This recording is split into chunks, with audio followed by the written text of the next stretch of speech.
What's going on, buddy? It's King Kaif back in your life with another NBA basketball breakdown and prediction video. As always, let's get right into it with a breakdown of last night's Monday night games, starting off with the Toronto Raptors defeating the Denver Nuggets 125-110 behind Fed VanVleet's 36 points, 7 assists, 3 steals, and 8 3-point makes. The Toronto Raptors needed this one, 3 games below 500 now, and the Nuggets are just in a free fall right now. I think they could easily be taken over for the top seed eventually, possibly by one of the two teams, by the Grizzlies, most likely by Sacramento, though. Sacramento could catch them, maybe. But I still got them closing number one, but this is not a good look for them right now. They need to get back on track, and they might possibly will soon. In our next game, we have the Milwaukee Bucks defeating the Phoenix Suns 116-104 by Giannis Antetokounmpo's 36 points, 11 rebounds, and 8 assists. And now this is the man that might have taken over for MVP. I still got Jokic in number one, but you can easily make a very good case for Giannis being the second best player. Because when he's on, he's on.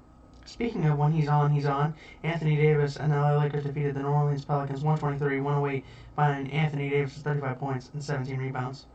What's up with AD, man? Wishy-washy type player.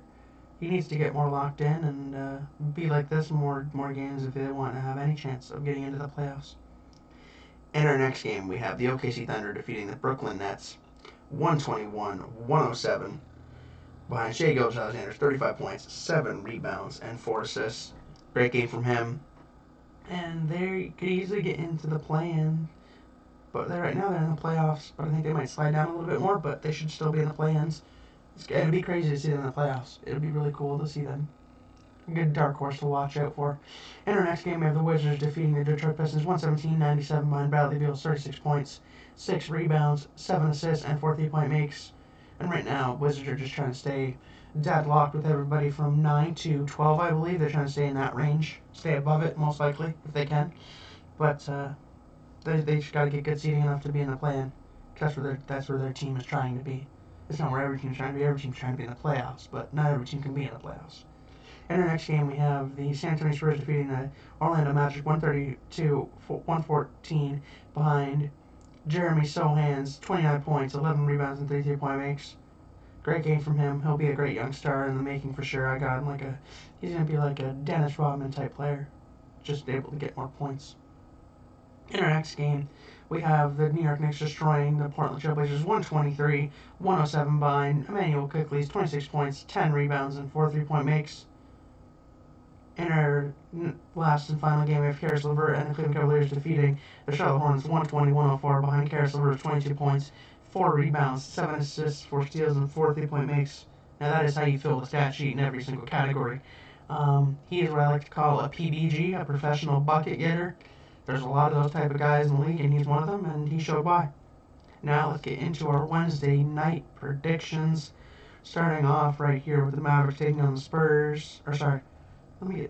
Always get ahead of myself, I just want to see Luka and Kyrie out there, man. But no, we start with the Lakers on a back-to-back going to face the Rockets. The Rockets coming off a huge win and the biggest one of their season, defeating the Boston Celtics. I'm going to take the Lakers here, though. No Anthony Davis, but it should be no problem for the Lakers. But you said the Rockets did it Boston. It could easily happen to the Lakers. This is what you call a trap game right here, especially on the back-to-back, You never know. But I'll take the Lakers here. In a surprisingly close game, I'm going to say. In our next game, and the one I wanted to call out first, Mavericks going to take on Spurs. I believe Kyrie should maybe be back for this game. Maybe, I don't know. It's a weird foot injury for him. If not, Luka should be as well. I'm still going to take the Mavericks regardless. We'll see what happens there, but they're in a free fall. They need every win they can get, and this is a win they should be able to get from the Spurs. In our next game, it's my Golden State Warriors going to face the Clippers. We're on the road. We have 8 of our last 12 games on the road. This is a good, big stretch for us. I hope for a close game. I hope we keep it close, and go Dubs. In our next game, we have the Grizzlies going to take on the Heat. I'm going to take the Heat here. I'm going to say they get it done. They have the ability. They have the veteran-type status. And the Grizzlies are going to start to free fall now with their John Morant. John Morant's been suspended 8 more games. Doesn't matter. He's probably going to be out the rest of the season if I'm being quite honest. But I'm going to take the Heat here. They're a more all-around basketball team. It'll be a close one, but I got the Heat winning at home. International, the Kings are taking on the Bulls. It's the Kings all night long and twice on Sundays. They just have the pedigree right now.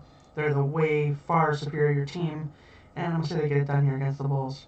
Then we have the Celtics going to take on the Timberwolves in a possible game of the night. And surprisingly, I'm going to take the Timberwolves. I think the Celtics are in a free fall, and it's just going to keep falling from here. If they can't beat the sorry bleep Rockets, then they can't beat the Timberwolves with a surging superstar in Anthony Edwards and Mike Conley throwing all those lobs to Rudy Gobert.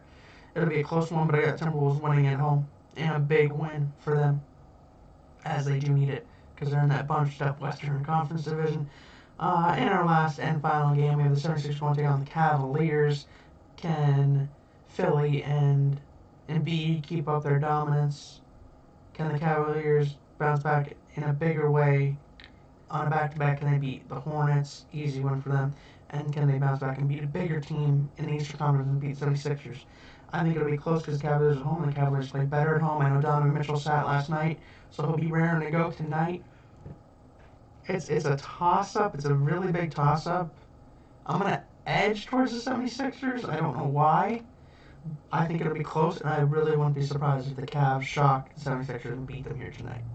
But I'm gonna take 76ers right now, just because what they're doing with Joel Embiid and such. They're all kind of getting their groove together at the right time. But as always, guys, like, comment, subscribe, all of that good stuff. And it's been your boy King Kife, and I'm out. Peace.